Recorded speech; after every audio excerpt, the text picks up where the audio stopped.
So this is another of those videos addressing a question that pops up in the comments section quite a lot. Namely, do the trains of the London Underground share their track with other kinds of train? The answer is mostly no. But there are some places where they do. So first, let's address that mostly no thing. The Underground is an intensive commuter service with trains running as little as 2 minutes apart in the busiest sections. A common joke among commuters is, "I can't believe I have to wait 5 whole minutes for my next train." The only way this kind of high-density service can be achieved is by segregating the lines from other lines. To demonstrate why this is necessary, let's look at a line where this isn't done. The Circle. The Circle Line's track is shared with the Metropolitan, District and Hammersmith and City lines. It runs almost exclusively in the very busiest part of the city. So, let's imagine that a District Line train breaks down at Westminster. This causes hold-ups on the District and Circle lines, which share that section. But the northern part of the Circle Line is shared with the Hammersmith and City and Metropolitan lines, so the backed-up trains in the south affect those too. The potential knock-on effect is enormous, and would affect basically the entire city. But when those lines were first built, they weren't just intended to share tracks with each other, but with the entire British railway network. That brought more complications, so much so that the Metropolitan built a separate set of tracks for the other mainline companies to use, the city-widened lines. These form part of the Thameslink core route, but you can also see where they've been abandoned at Barbican and Moorgate.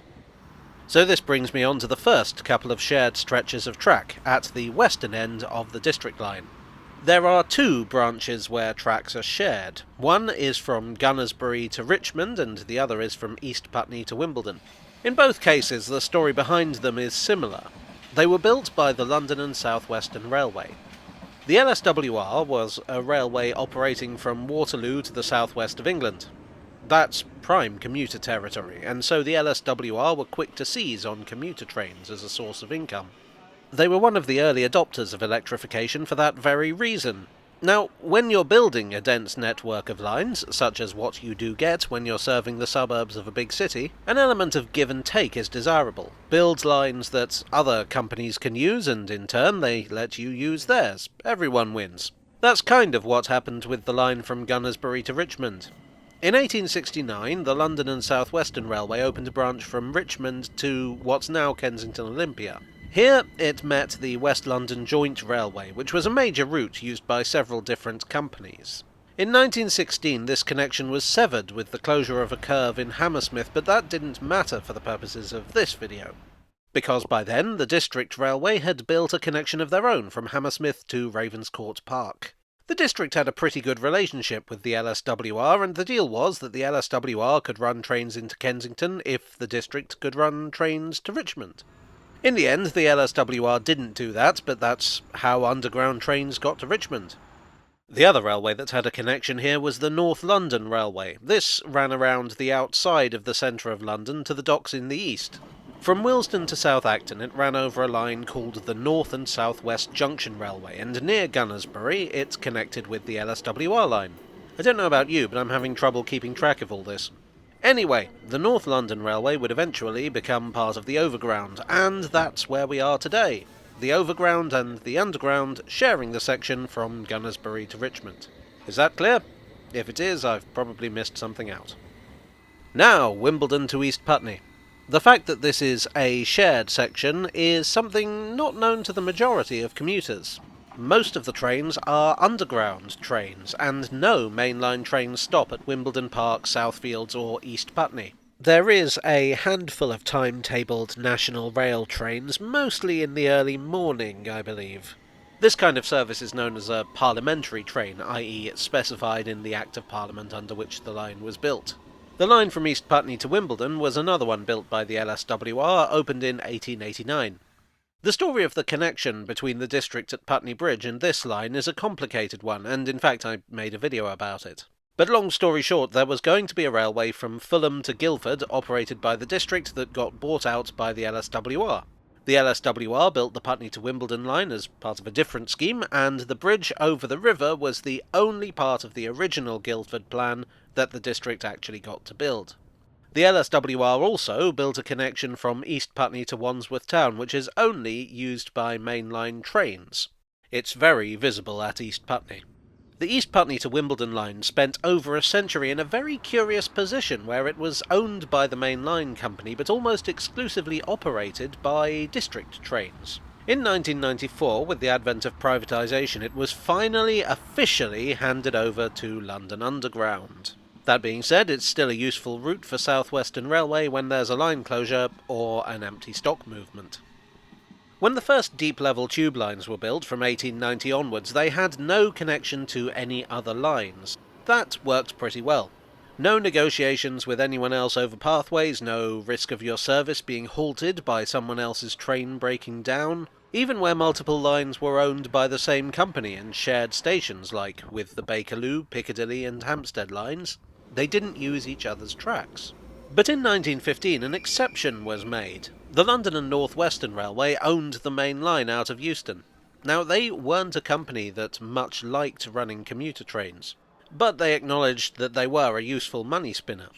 In 1912 they completed what was known as the New Line, a set of tracks running alongside the main line from Euston to Watford Junction. These could take the pesky commuter trains and let the LNWR get on with the business of running the fast express trains that were their real bag. These lines were also electrified using direct current, which gained the route the nickname the Watford DC Line, by which many enthusiasts know it to this day. The LNWR entered into a deal with the Baker Street and Waterloo Railway, better known as the Bakerloo Line. The LNWR didn't much like running commuter trains, but it was literally all the Bakerloo did. A connection was made at Queen's Park in 1915, and tube trains began services to Queen's Park alongside their mainline brethren. From 1917 to 1982 they ran to Watford Junction. In 1920 new trains arrived to serve the extension that were actually painted in the LNWR's attractive plum and spilt milk livery. These days the lines are only shared as far as Harrow and Wealdstone. North of there, it's overground town. Going further north, there's the line from Harrow-on-the-Hill to Amersham. Here, the Metropolitan line from Baker Street shares with the Chiltern Railways line from Marylebone. We largely have one man to thank for that, Edward Watkin. The Chiltern Railways line was originally part of the Great Central Railway, and of course the Metropolitan line was originally the Metropolitan Railway. Edward Watkin was chairman of both.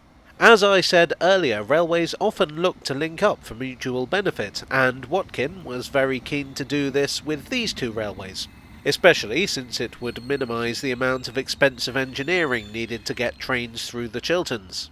The time was when the Metropolitan ran all the way to Aylesbury, Brill and Verney Junction, but these days Aylesbury is National Rail only, and neither Brill nor Verney Junction still exist. Of course, there are other things I could mention. There are the places where the Piccadilly line shares with the Metropolitan and District lines out west, something that's only possible with the less intensive Metropolitan and District services out there. And there are countless lost services where underground trains ran over the main line to destinations far off the tube map, like Windsor and Southend.